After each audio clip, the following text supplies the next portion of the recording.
अस्सलाम वालेकुम नाज़रीन, DRD अलर्ट में सतार सरोयामा जी ख़िदमत में हाज़िर आहे। अॼु असां मुख़्तसर जाइज़ो वठंदासीं मारवीअ जे किरदार जे हवाले सां ऐं ससूअ जे हवाले सां।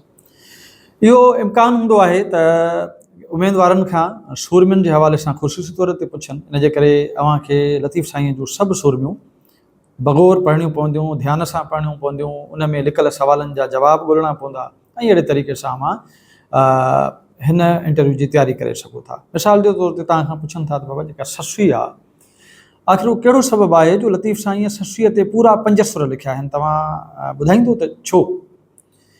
तव्हां ज़ाहिर हाणे हीउ वॾो मौज़ू आहे, हिनखे पढ़णो पवंदो, हिनखे सम्झणो पवंदो ऐं पोइ बयानु करणो पवंदो। तव्हां एतिरो ज़रूरु चई सघो था त साईं ॻाल्हि इहा आहे त लतीफ़ साईं बुनियादी तौर ते हिकु अहिड़ो शाइर आहे जंहिं सिंध जे समाज मां किरदार खयां आहिनि। सिंध हिन वटि सूरमियुनि जो ऐं सूरमनि जो हिकिड़ो पंहिंजो अलॻि अंदाज़ आहे ऐं हिन जा पंहिंजा हीरोज़ आहिनि।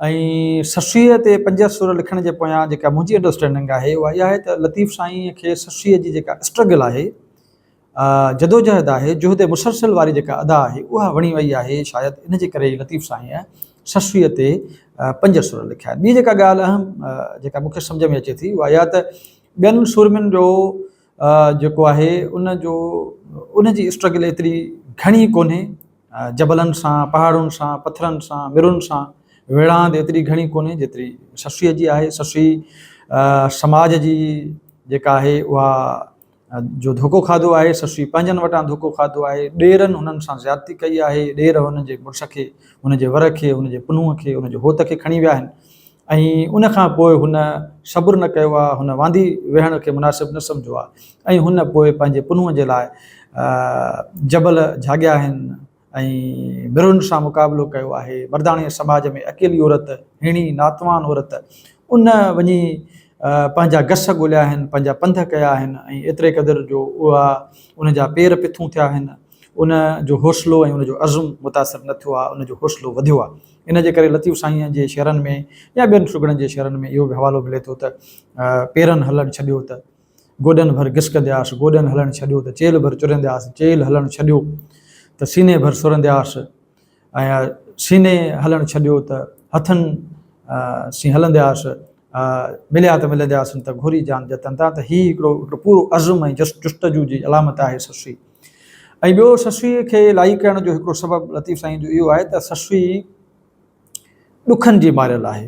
ससूअ जा जेके सुर आहिनि, देसी, हुसैनी, कोहारी, माज़ूरी, ससूई आबरी।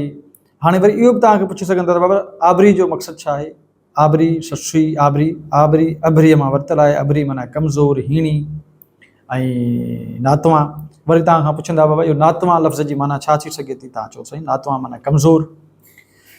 लतीफ़ साईं ऐं ससूअ ते जेके 5 सुर लिखिया आहिनि उन में हर सुर खे ॾाढे ज़बरदस्त नमूने सां अलॻि मौज़ूअ ॾिना आहिनि। कंहिं में ससूअ जी निंड खे मलामत कई अथसि, कंहिं में ससूअ खे जबल सां विढ़ंदे ऐं जबल खे धमकियूं ॾींदे चयो अथसि त आॾो टकर टर मतां रूह रतियूं थिए।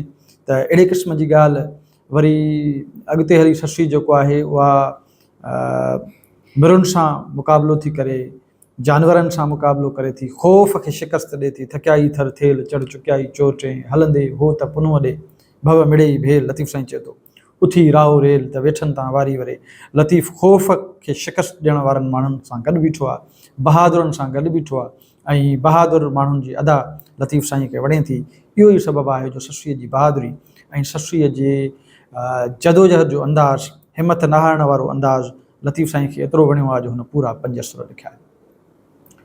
वरी जॾहिं मारवीअ जी ॻाल्हि ईंदी त मारवीअ जे हवाले सां तव्हां खां पुछी सघंदा त आख़िर मारवीअ जो अमर किरदार जे पोयां कहिड़ी कहाणी आहे, कहिड़ो फ़लसफ़ो समायल आहे सुर मारवीअ में? त अव्हां चई सघो था साईं सुर मारवी बुनियादी तौर ते हुबुल वतनीअ जो फ़लसफ़ो समायल आहे। हिकु धरतीअ सां, मारोड़नि सां ऐं वफ़ा जो नींहुं निभायल आहे हिन मारवीअ में।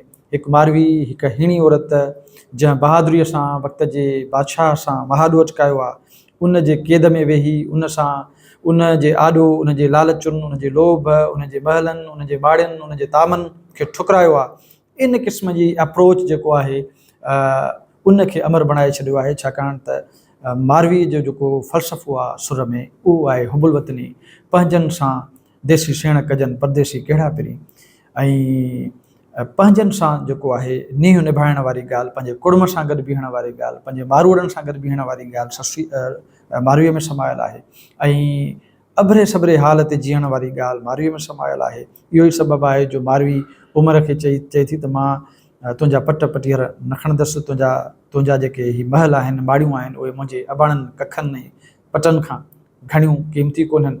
या इहो चए थी त खथीरो ई खूब कांध न कंदसि को ॿियो खथीरो ई खूब मेरो ई महबूब असां मारू मन में जीअं बि आहे जहिड़ो बि आहे बेरो गरो गंजो नंढड़ो ग़रीब मिसकीन अबोज सादो जेको बि आहे मुंहिंजो वर जेको मुंहिंजे माइटनि मूंखे ॾिनो आहे इहो ई मुंहिंजे लाइ काफ़ी आहे। तुंहिंजा महल न खपनि, तुंहिंजूं माड़ियूं न खपनि। आख़िर में मज़ाहमत कंदे कंदे ईअं बि चवे थी त